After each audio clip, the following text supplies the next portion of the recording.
Ladies and gentlemen, welcome back to the Marienville Bigfoot Festival, Forest County Bigfoot Festival. My name is Mike Famelon. I'm your MC for the weekend. I have produced a show. It's called In the Shadow of Big Red Eye. We have a booth over there. We're a Bigfoot research team that go across the country looking for Bigfoot. We currently have 63 episodes on our YouTube channel. You can find out all the information at my booth. Do you guys want to hear the worst thing that's ever happened to me while looking for Bigfoot before? So I'm driving in my friend's Jeep. We're on an expedition in the Delaware Water Gap National Recreation Area in New Jersey. And I'm in my friend's Jeep, in the back of my friend's Jeep. And the whole time, my entire Bigfooting career, I had always carried bear mace on me. The whole time, on my belt, just like this. And then I was sitting in the back of my friend's Jeep. And you know how old Jeeps, they have fire extinguishers in them, right? So we're driving along, and we hit a bump. And I kind of adjust myself on the seat a little bit, and I hear that fire extinguisher go off, right? It's going off like a hissing sound. And I yelled up to the driver. I said, "Mike, why is your fire extinguisher?" And as soon as I said that, I realized it was not the fire extinguisher. It was said bear mace going off that went off on my belt. Yeah, the car got completely filled with bear mace. We almost flipped the car trying to pull over. The two people in the front seat, this is a two-door Jeep. The two people in the front seat jump out and roll out. They're rolling around, throwing up on the side of the ground. They shut the doors and lock me in the car. So now I'm in this car trying to roll around. Yeah, right? Anyways, it took me like 3 days to start seeing again, to open my eyes. It's all on my YouTube channel. There is a video of it on my YouTube channel. Yes, there is. Ladies and gentlemen, from the Amazon jungle to the Upper Peninsula of Michigan, from the Everglades to the Smoky Mountains, Justin Decker has lived a unique life, giving him a unique perspective on the world we live in. Ladies and gentlemen, Justin Decker. Hey, how's everybody doing today? I'm glad it's a lot nicer out today than it was yesterday, so you guys can sit out here and listen to me ramble on about nothing. As Mike said, I was born and raised in the Amazon jungle in Colombia, South America. My parents were missionaries down there. That's kind of where I was based at. I lived there for the first 10 years of my life. From there, I moved to the Upper Peninsula of Michigan, where my dad was born and raised. I lived there until I was about 17. From there, I moved to Florida, down into the Everglades area, until about 22, where I moved around to lots of different places. And now I've settled in the Great Smoky Mountains in Tennessee, just outside of Gatlinburg. People always ask about what I do and how I do, and basically I just tell them I was just a nerd that got into the subject when I was about 12 years old, started reading books and reading reports, and kept reading and kept reading. I'm what they affectionately call an armchair researcher when they try to be insultive, but I don't care. I am what I call an archival researcher.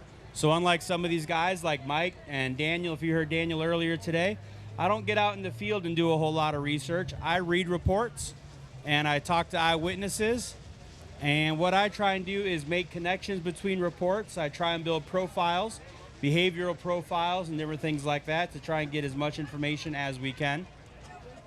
And that's important. That's an important thing to do.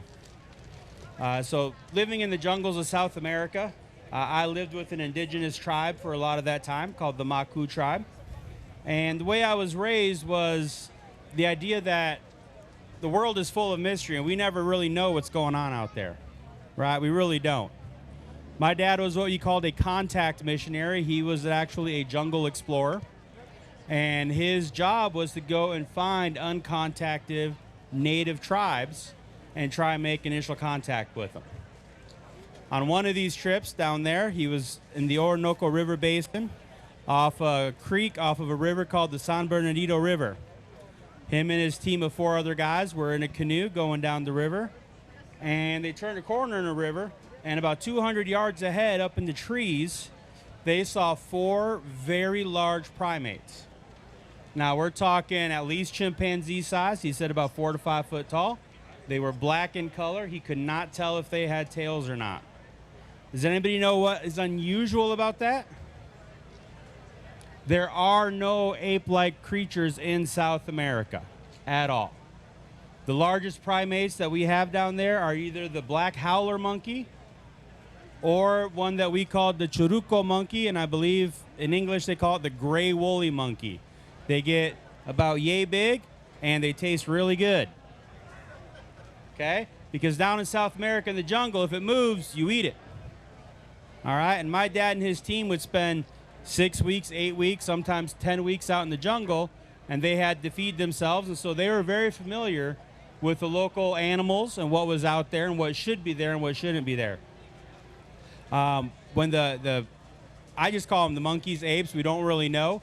When they caught the sound of the motor, they took off through the trees, through the canopy, very, very fast. My dad said it was faster than anything they'd ever seen moving through the canopy, and they disappeared. Now, my dad is the most down-to-earth guy in the world. He didn't think anything of it, and he didn't even tell me the story until I was about 16, when I was really kind of getting into the subject. And I said, Dad, you don't even realize what it was you saw. My dad's like, yeah, whatever, not a big deal.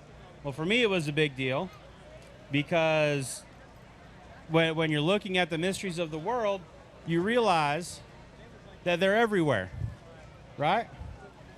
And so what I want to talk about today is the idea of why do I believe if I've never seen one? I've never had an experience. So how can I say I believe in Bigfoot? Okay?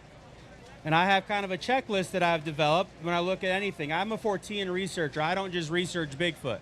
I research Bigfoot, I research dogmen, I research aliens, I research any kind of strange and weird phenomenon that you guys can think of. I've probably read into it and looked into it. Okay? So the first thing I look at when I'm looking into a subject is going to be historical accounts. Okay, is this a new phenomenon we're talking about, like chupacabra developed in the 1990s? Or are we talking, is there a historical record? Now with Bigfoot, if any of you have done any research on it, you've read about all the ancient sightings, right? So let's talk about Leif Erikson, 986 AD.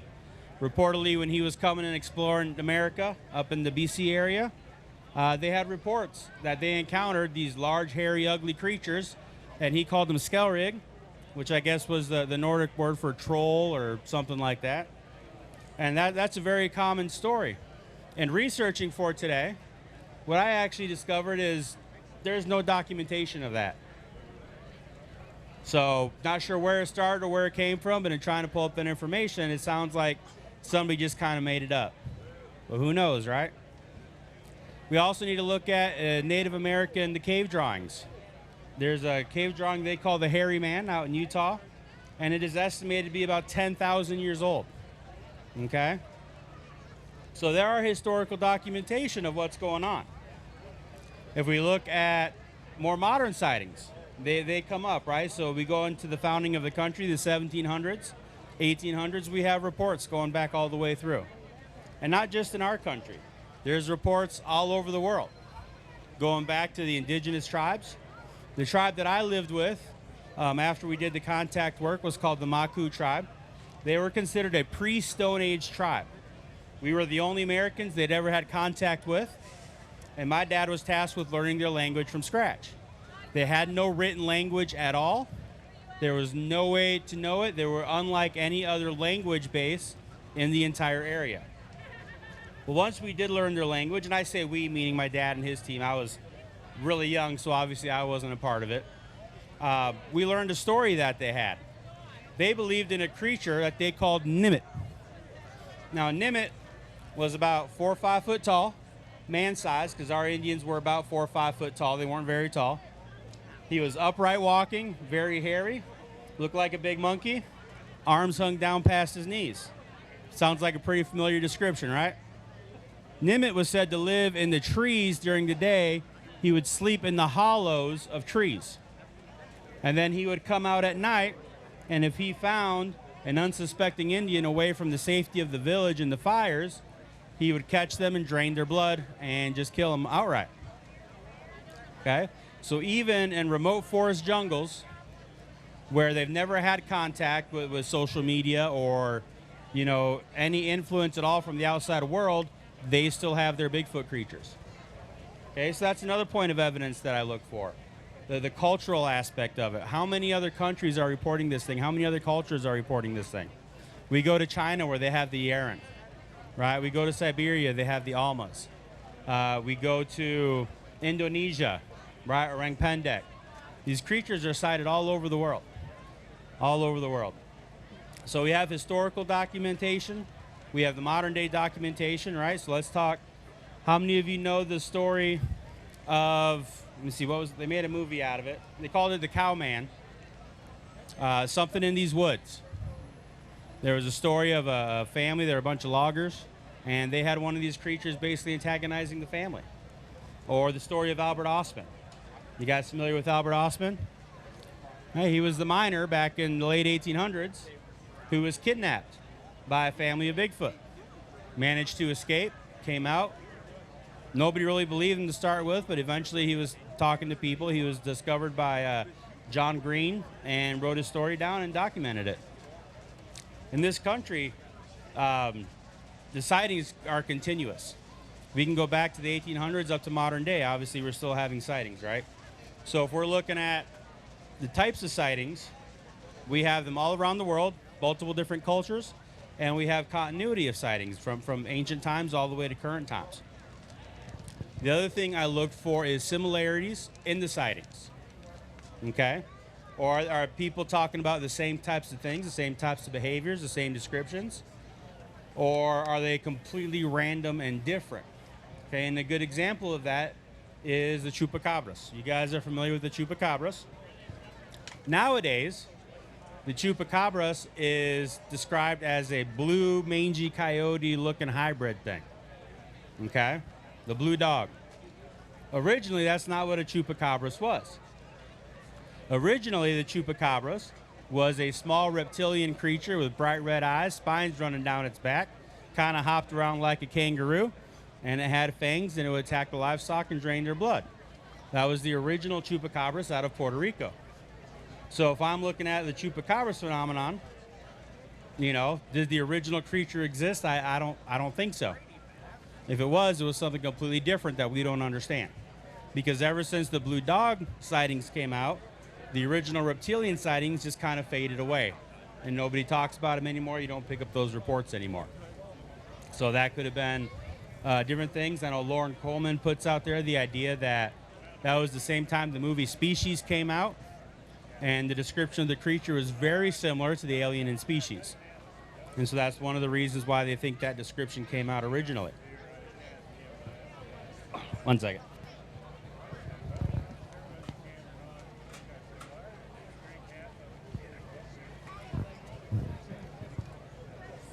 So what are some of the familiar things in the reports that we see? Well, there's a consistency in size, right? Anywhere from 6 to 12 foot. Sometimes you get bigger ones. We have the descriptions of the body type, body hair. Now, there are multiple types of descriptions, leading a lot of believers to believe there are different subspecies of Bigfoot, because we have the descriptions of what we call the neo-giants. We're talking Patty, the Pacific Northwest, the very large, very bulky, very massive creatures. We have the skunk ape down in Florida, which is described to be a lot more ape-like. One of the popular pictures that goes around is the Mayaca River photos, which is an area that I did live down there, and I did some research down there. And that one is much more orangutan looking. They're shaggier, they're more primate looking. They do have some of the similar behaviors. They also have ones down there that people are considering as a primate, or I should say a Bigfoot creature. And it looks very much like a chimpanzee, but it's been reported to swim, which is a unique feature because none of the known primates can actually swim in the waters, and there's been lots of reports of seeing these creatures swimming. Other common descriptions are going to include the hair type. So we have the shaggy ones, again, like Patty. We have ones with very long, stringy hair. We have different colorations. But they all still fall within a normal range. And so I can pinpoint, let's say I get a description, 7 foot tall, auburn in color, has stringy hair kind of coming off of its arm, 6 to 8 inches. Not very muscly built more like they say like a basketball player. And I can find report after report after report with the same kind of description, right?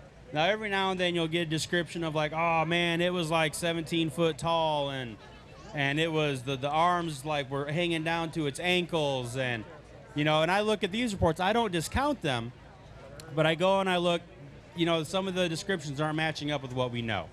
And so I file those away and put those in my one-off files, and then I wait to see if I get any more descriptions that are similar to that, right?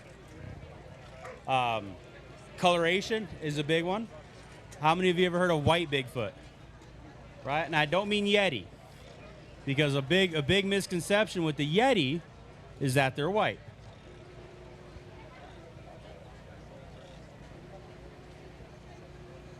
I can't hear you, I'm sorry.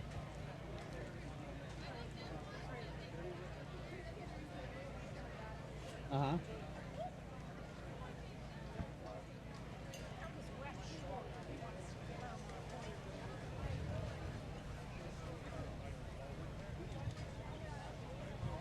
Sure.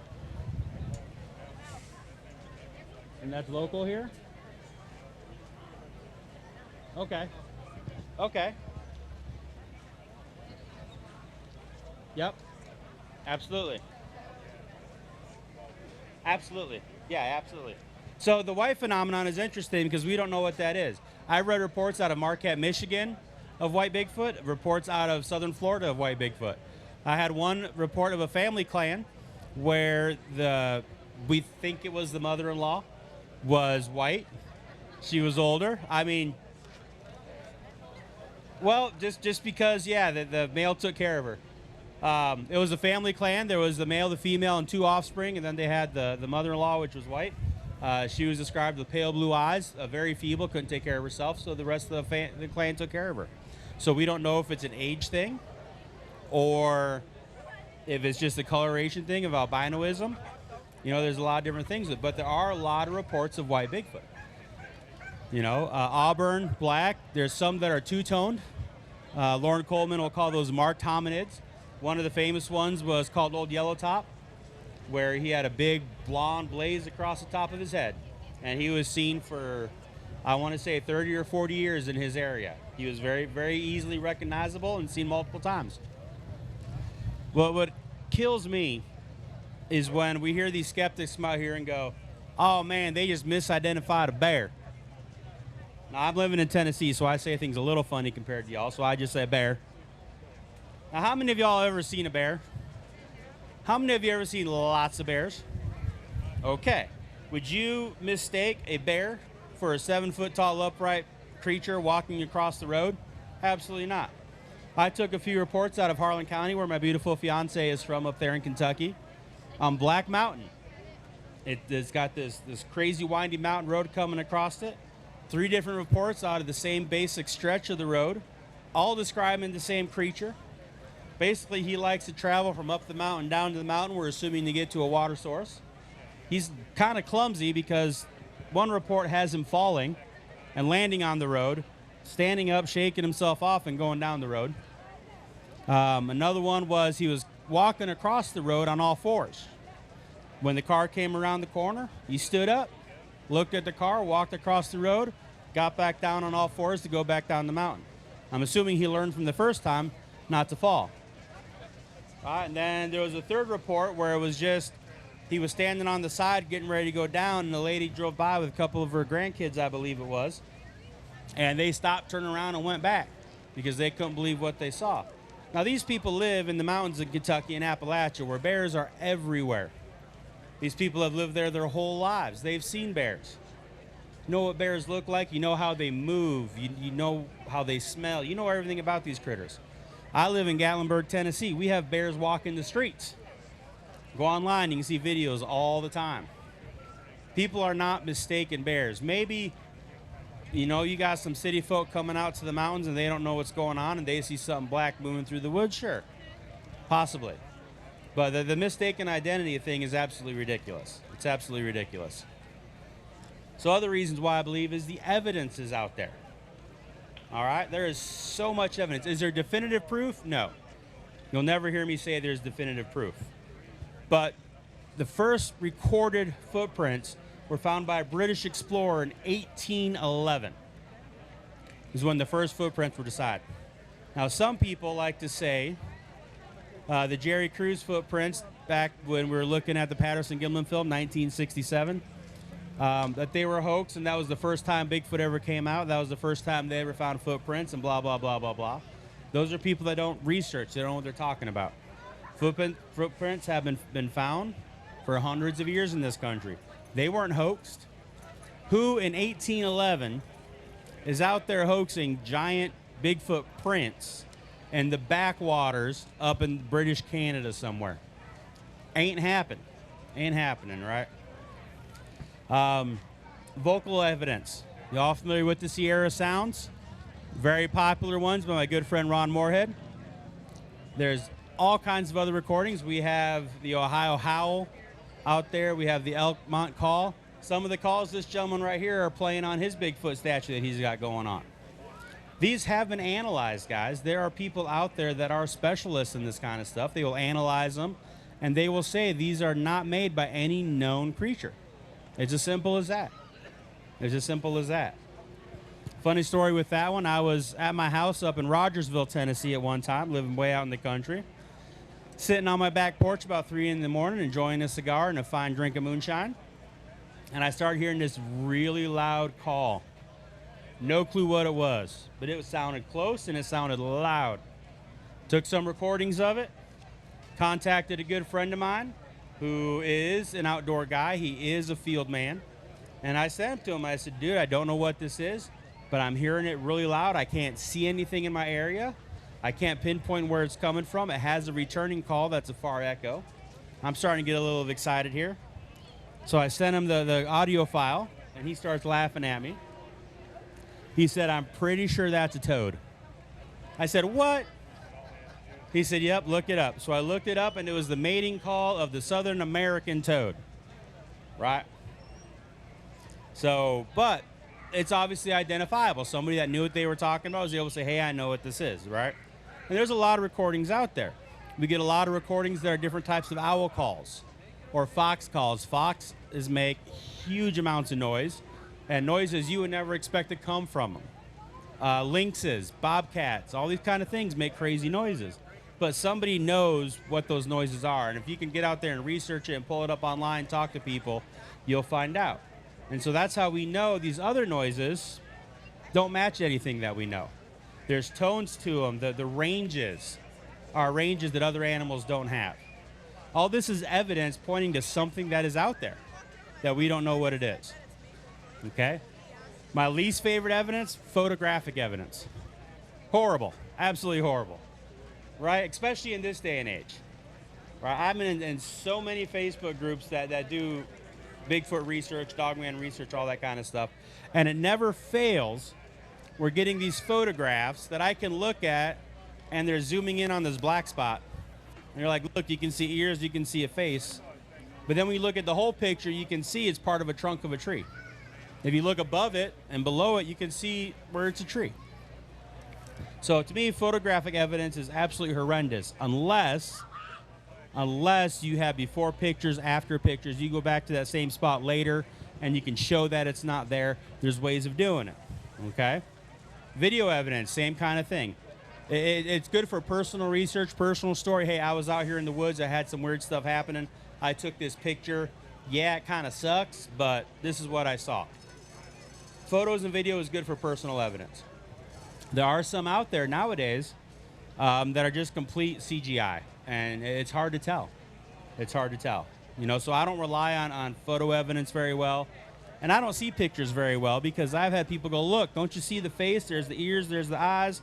You know, there's an earring, there's a bone thing through his nose. Like, there's braids. I've heard all that, and I go, nope, I don't see anything.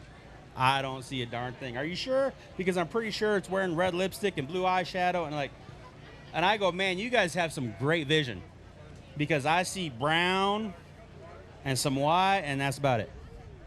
You know, so photographic evidence is, Let's go back to the old times before they had digital recordings and digital photos, right? So Patterson Gimlin, again, old-fashioned reel and film. That's a lot harder to fake, a lot harder to deal with. So photographic evidence. Footprint evidence we talked about, but again, that's really important. Really important, the footprint evidence. I'm very thankful for Dr. Meldrum out there. Y'all familiar with Dr. Meldrum? Okay. Dr. Meldrum's specialty, he's at the University of Idaho. He is a professor that studies evolutionary anthropology, specifically dealing with the evolution of the foot and how it developed to human bipedalism and walking. His literal specialty is feet that have been evolved to be able to walk upright. And he studies Bigfoot tracks, and he goes and can tell which is which. He can differentiate the different types of bone structures in the feet. He's really good at printing up, like, if it's a hoax foot, if it's a fake foot. He's fantastic. I'm very glad that we have him in our field to be able to help with that kind of research. I remember watching Les Stroud. Y'all familiar with Survivor Man, Les Stroud? Okay. He had a whole season dedicated to Bigfoot. I don't know if y'all knew that or not. He did a thing where he tried to pull one over on Jeff Meldrum. He got some copies of the Patterson-Gimlin prints and made new casts saying that they were his casts, and then he actually hoaxed some. And Dr. Meldrum was able to go through and pinpoint exactly which ones were hoax. He was able to say these are actually copies of the Patterson film footprints. So he's able to identify specific traits in these tracks. Again, more evidence pointing that there is something out there. There is something out there. Now, I'll give you guys a little word of advice. If you're out there and you find some tracks, what do you do? What do? You take pictures of them, you kind of look at them. Let me ask you this. How many times have you seen one track in a picture? Somebody takes a picture. I found a Bigfoot track. Do you guys ever think, hey, where's the rest of the track? Right? That's what I always think. He could be hopping on one foot. You don't know, right?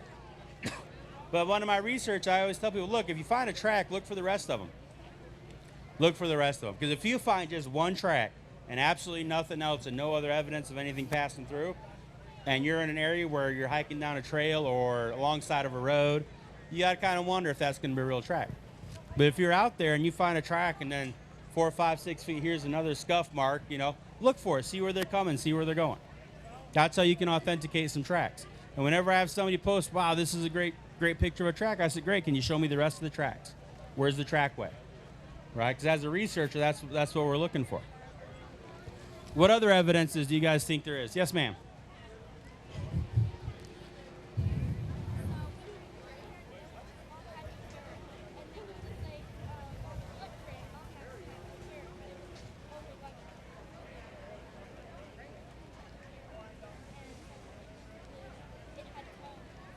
Was it really big? Wow. That's awesome. That's fantastic. You got photos of it? Awesome. You guys are budding and starting off, right? That is fantastic. And you guys are the future of this field. Guys like me, we're getting old. And the guys that I learned from are really old, right? So we need guys like you coming up and just being interested in the subject and moving things forward. What other kinds of evidences have you guys heard about lately? DNA evidence. That's the kind of the new big one right now. Dr. Melba Ketchum's study. Have you guys heard about that one? All right. So Dr. Ketchum, she is a DNA specialist. She does forensic genetics. And what they studied was through donations from different Bigfoot research groups from around the country, ones where they were able to track and identify, whether through a sighting or other evidence that this is probably Bigfoot hair, they went and did DNA studies on them. It's a very controversial study, mostly because of what she put forth as finding, was that Bigfoot DNA showed female human heritage about 10,000 years ago and unknown male heritage. All right, and so as we all know, you can't really mix DNA that way according to current science. So it's very controversial. I think it was a great study. It was very well done. But is it proof of evidence of anything? I don't think so. Because it needs to be repeated. When you're doing science, it has to be repeatable. Otherwise, it's considered inconclusive. And that's why I think we're at the DNA. But she is currently working on setting up another study for collecting samples and doing it. And I think other people need to do it as well. Other separate, non-connected laboratories and establishments need to do their own studies, and then we can kind of compare the evidence and see how they match up. And that's how we're going to look at that. Hair samples, another great one. Most hair samples that are submitted are from known creatures, right? There's a story out of Canada where they found some hair. They could not identify it. It turned out to be the hair of a supposedly extinct wild woods bison out of Canada, which is pretty fantastic. There was an unknown basically heard of these wood bisons still living around that they thought were gone. So, I mean, good stuff comes from it. But there are some similarities that they're finding in unknown hair samples. Don't know all the specifics off the top of my head, but I know they're shaped a specific way. I believe they're more square-ended. They don't have the same scales that human hair does. They don't have the same type of core that human hair does. And they are not identifiable as any other known animal. So again, we're having evidence of some unknown creature with very similar primate hair being discovered. So there are evidences out there. The biggest thing I get from people, and they go, well, how come that there's no proof? There's no evidence of Bigfoot. It's just people telling stories. I say, have you even looked? Right? Most of the skeptics, and you hear say stuff like that, have never even looked. You know, I hear things all the time. A big one, how come there's never been a body found? You guys have heard that one? And I say, how do you know? How do you know there's never been a body found? I have many reports of bodies, either hunters shooting them or getting hit by a semi-truck, finding alongside the road, don't know what to do. Mount St. Helens eruption reportedly had multiple bodies found. Okay, the reports are out there. The evidence is out there. They say, how come this, how come that? And I always ask them, how much research have you done on it? How many reports have you read on it? And if you're just asking those kinds of questions, if a skeptic is asking those questions, ask them that. That usually shuts them up pretty quick. Because the evidence is out there that these things exist. Okay? We have the historical documents, the historical accounts. I did read one, and I was trying to find more information on it, and I couldn't find any more information on it, of a monk. And we're talking, I want to say, in it was around 600 AD. A monk that was out there that was a missionary monk, and the people that he was working with had stories of these horrible mountain trolls that would come down and attack the villages and kidnap the women and eat the livestock. That could be the oldest reported sighting, and I'm still trying to dig more information on that. We have the modern accounts. We have the Albert Ostman accounts. We have the Cowman accounts. Leading all the way through, we have the cultural accounts from across the world, across the country, everywhere but except Antarctica, as far as I know. You know, we have the physical evidences. They're out there, video evidence, sound evidence. Guys, there's something out there going on. We may not know what it is. I don't know what Bigfoot is. Nobody does. There is something going on out there. And anybody that says otherwise is just blind to it. I used to tell people, they'd ask me, do you believe in Bigfoot? I said, I don't know. But I believe there's something going on to this phenomenon, because there's not thousands of people over thousands of years are not crazy. They're not making stuff up. They're not mass hallucinating. They're not misidentifying anything. It just doesn't happen that way. How much time I got?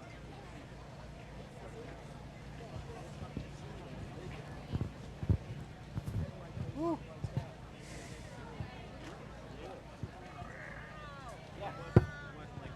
So, some of y'all don't know, Daniel Boone, back down in Kentucky area. He had accounts of fighting a yowie, which was the local term for a Bigfoot. Y'all ever heard that one? There you go. Yahoo's. There you go. Sorry, Yahoo. When Daniel Boone was doing his explorations and his journaling, he talks about it, meeting the Yahoo. We all know about the indigenous tribes and all their takes on them. Every culture, man. All over the place. All over the place. So that's why I believe. I've never had a specific experience. I've had weird things happen in the woods. Anybody who's spent a lifetime in the woods is going to have weird things happen. When I lived in Upper Peninsula, Michigan, I moved there when I was 9.5 years old. We built a summer camp way up in the middle of the woods. Now, you guys have woods here. We have deep woods up there. We had 80 acres of old paper mill country that was all pre-logged and already grown back, so it was new growth. And we had some weird stuff going on up there. We built a camp from scratch. It was jungle-style Bible camp. We had wood buildings that we cut down cedar poles and did just like we did in the jungle camp. We'd have camp raids sometime. I remember one time specific, they came into our kitchen tent. We had a big old revival tent that we had converted into our kitchen area. And it was tossed pretty good, ransacked. Dad said it was probably coons. But I wasn't so sure, because we had some really big Tupperware containers that we kept our flours and sugars in. And those were pulled apart and all the contents were gone. But very little was actually spilled on the ground. And these things were full. So that kind of made me question a little bit. One of them was found carried off into the woods about 150 yards. And it was completely cleaned out. There was no chew marks on it like I would expect from a bear. So we don't know what it was. Dad chalked it up to bears and coons because that's what Dad does. He's doesn't care if there's Bigfoot or not. He has no hoots about it. I remember hunting up there one time. It would have been 12 years old when I was hunting on a deer stand. Dad was on the other side of the acreage, and I was on one side of the acreage. And I could have sworn I heard my dad call my name. Could have sworn it. And it was going on for quite a bit because I was fighting myself going, nah, I'm not hearing that. And then I'd hear my name get hollered.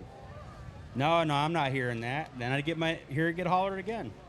So I'm battling myself. I'm going, is Dad hurt? Do I need to go check on him? I said, no, if he was hurt, he'd fire his gun 3 times. That's what we do in the woods. If you're injured, you fire your gun 3 times as a signal that you need help. Well, I decided to go walk and check on Dad anyway.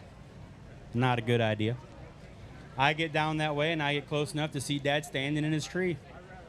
No problem.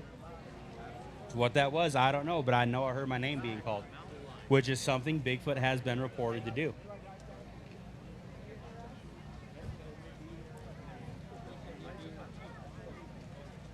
Mm-hmm.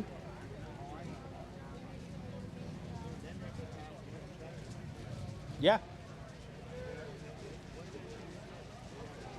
Yeah, that's a very common thing. I saw this video one time on YouTube. I'm not going to say I believe it or not because I don't know.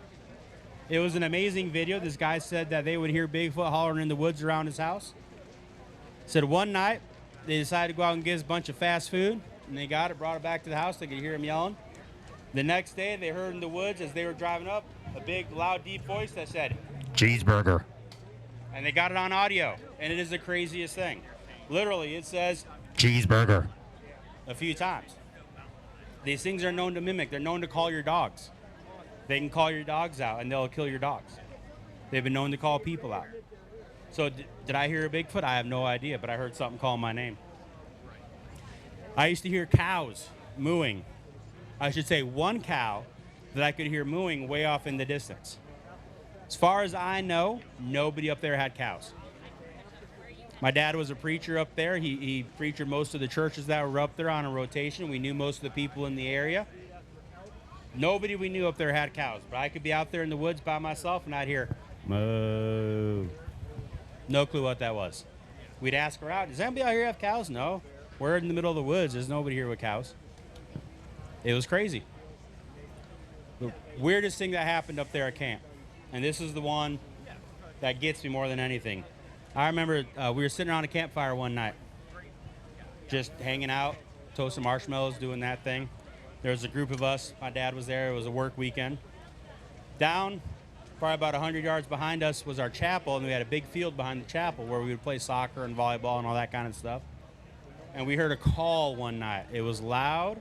I won't even try and mimic it because I couldn't even begin to. It was a single loud holler is all we could come up with. Dad said it was a moose. I don't think it was a moose. I really don't. But, you know, when you're 15 years old and Dad tells you something, the way I was raised, you believe what Dad says. That's just all there is to it. Especially when you're with a bunch of city kids that never been out there and they're all starting to get freaked out.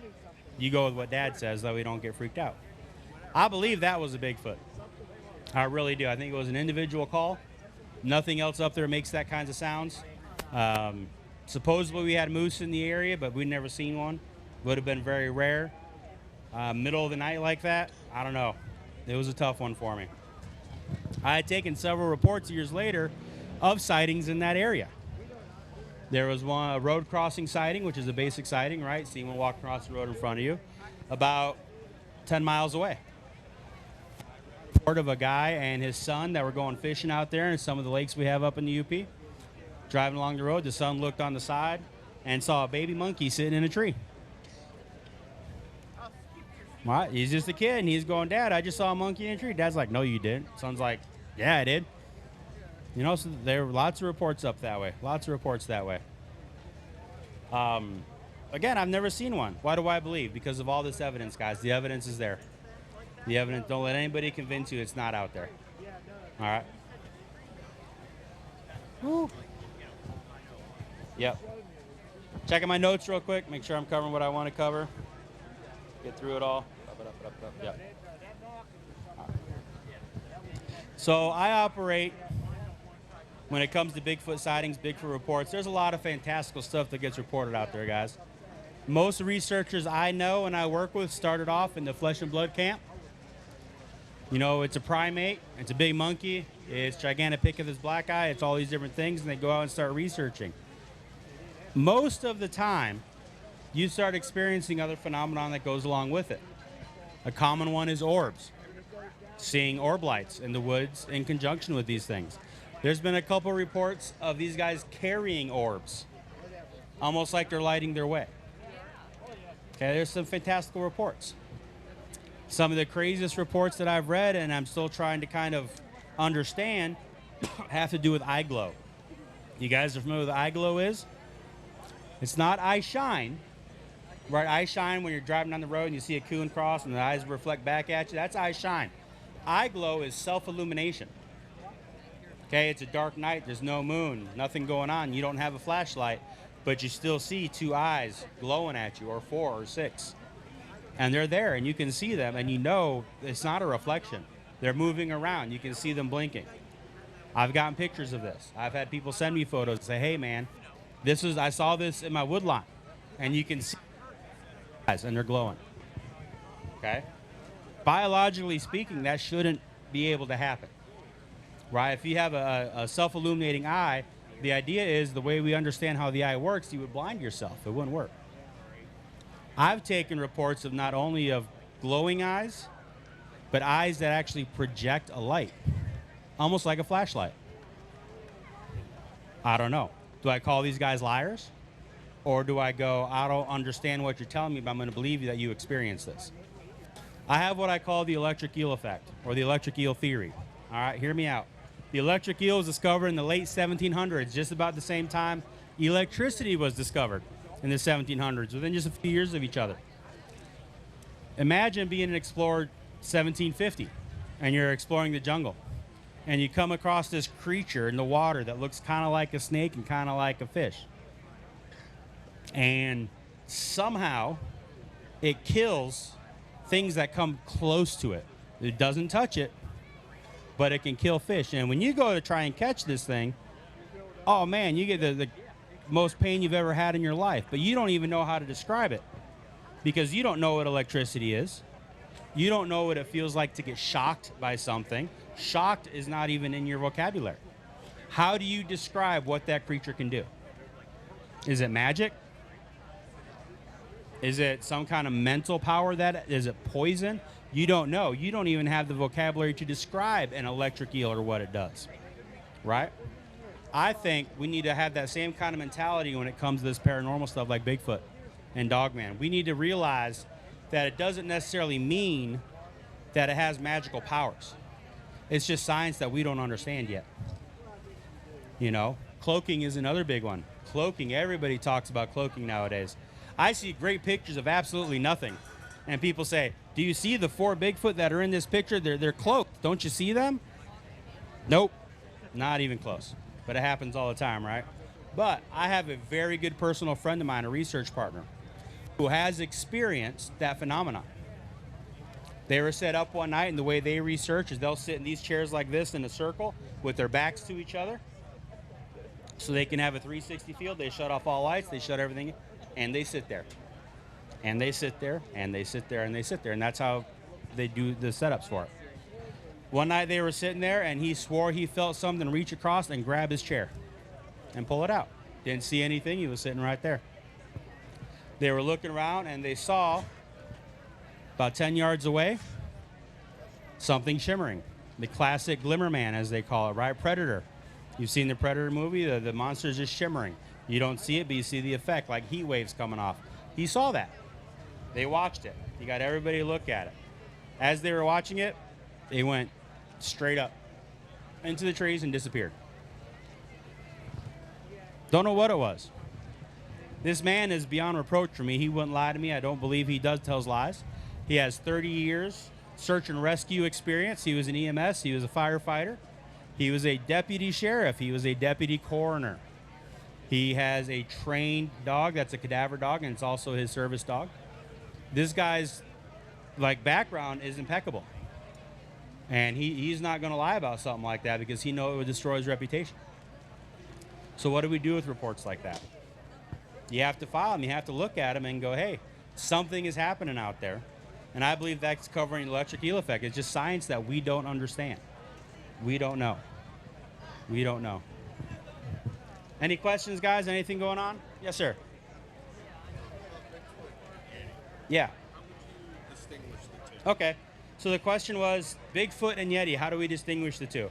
I will fall back on Loren Coleman. Are y'all familiar with Loren Coleman? He is one of my idols in the field. I read his books when I was young, got me interested in it. Loren postulates that Yeti is actually 7 different creatures. They do not live in the mountains in the Himalayas. They actually live in the valleys in between the mountains.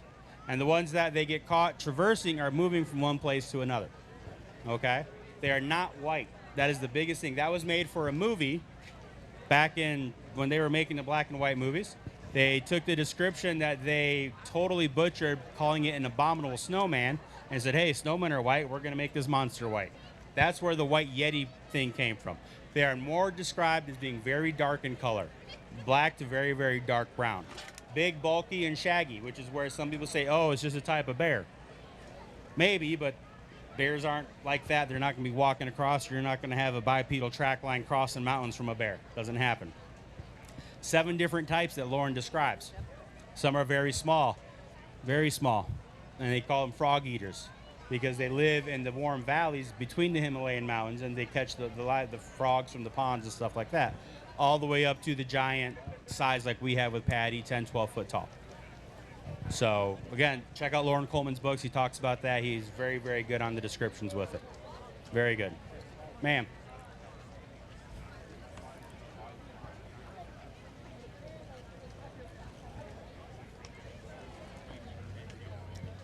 That has been a theory put out there. She said maybe in winter that some Bigfoot will become white like snowshoe hares. That has been postulated. The only problem I have with that theory is there is a lot of dark-colored Bigfoot reported in the winter. You know, but the one in Marquette, Michigan, was seen by a lady horseback riding. It was winter, and she saw a big white one off in the distance, kind of paralleling him. Yes, sir. Sure. Right. A yellowish white color. Sure. Absolutely. See, the gentleman right here, he's seen one, and it was a white colored one. And was it winter? November. It was November. Okay. Any other questions? Yes, sir.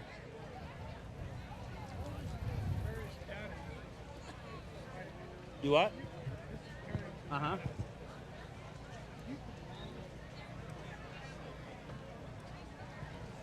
I have not put a book together yet. I want to. So I'm actually relatively new to this. I am divorced about 4 years out. My ex-wife was not very supportive of my passion and hobby of Bigfoot. To her, it was just kind of a fun joke thing. I did not really start pushing into the field until she left. And I hooked up with this beautiful young lady over here who really encouraged me to get out there. I started doing, yes, I know, right? Thank you. I started very slow. I was on a couple podcasts. I was really hesitant. I don't know if you all are familiar with Paranormal Roundtable with Wolf, Josh Turner. Okay? If you don't know the show, check it out. Absolutely amazing work. Josh is a good friend of mine. Him and his wife, Nellie, are fantastic people. He was one of the first people to put me on his show. And we talked for hours before we got on the show. And it really kind of boosted my confidence that, hey, maybe people really want to know what I have to say. And then Daniel Benoit, who was our keynote speaker, he invited me on his radio show one time, and I was to speak with him, and he really encouraged me. And so from there, it's just kind of blown up. And I do a lot of podcasts. I don't have my own podcast, but I do special guests. I've been on roundtables with them. I've been to a few different conferences. I have people asking me to put books out because I have a lot of different theories out there that we couldn't cover today. A lot of fantastic stuff that I'm working on.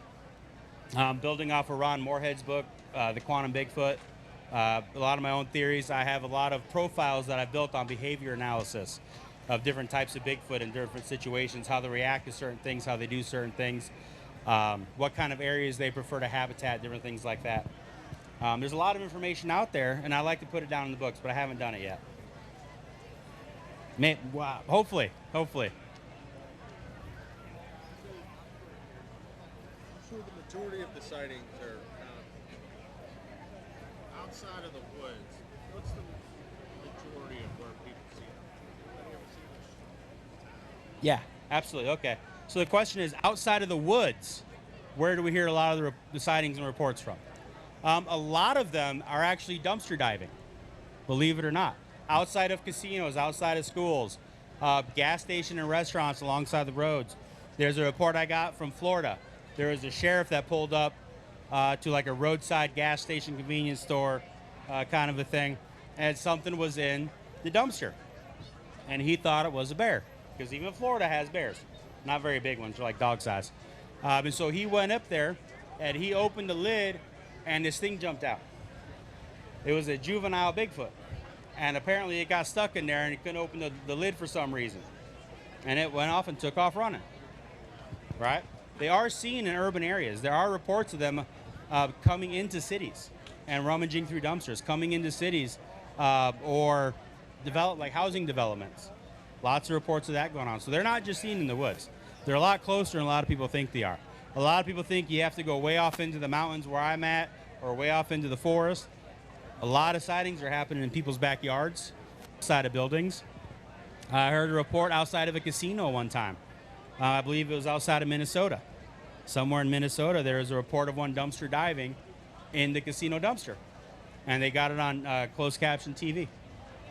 Yep. So they're everywhere. Yes, sir.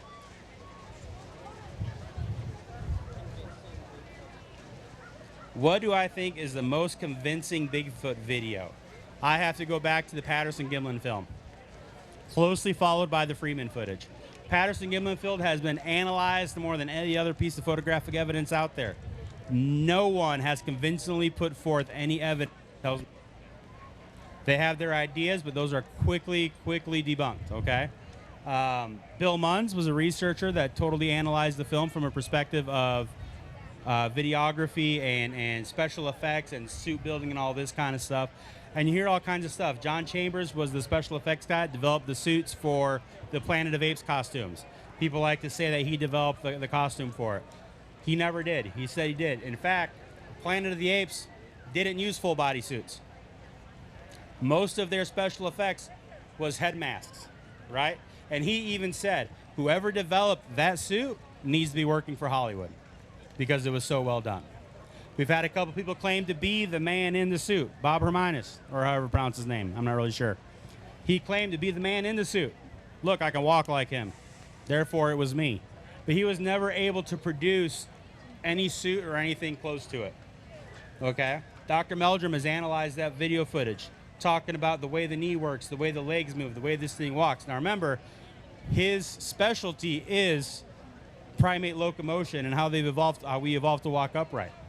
He knows the way our legs move and bend and how the muscles work and foot structure works. And he says that is not a human gait. It is not a human gait. If you analyze the footage, you can see how they walk. They carry their knees at a certain angle as they walk. She's not looking down. Any human trying to walk like that, especially in a suit like that, is going to trip, stumble, and fall. Not going to happen. Not going to happen. So as far as I'm concerned, that is the best piece of evidence there is out there as far as video goes. And we're finding more and more stuff in it all the time. Any other questions for it? I think we're getting close to the end time here, Mike. Oh, thank you guys for having me out here. I really appreciate it. Hope maybe you learned something. If anything else, here's what I want you guys to go home with. Any one of you guys can be a Bigfoot researcher. Any one of you. All you got to do is find something that interests you within the field. I don't care if it's pictures. I don't care if it's sounds. I don't care if it's stories. I don't care if it's Bigfoot poop. Doesn't matter what it is. You find what interests you, and you focus on that, and you tell people what you find. That's how you become a Bigfoot researcher. That's how every one of you can contribute to this field, and so we can all learn more about what we want to find out about. Thanks, guys. Appreciate it. Justin Decker, everybody, thank you. That was awesome. A wealth of information right there.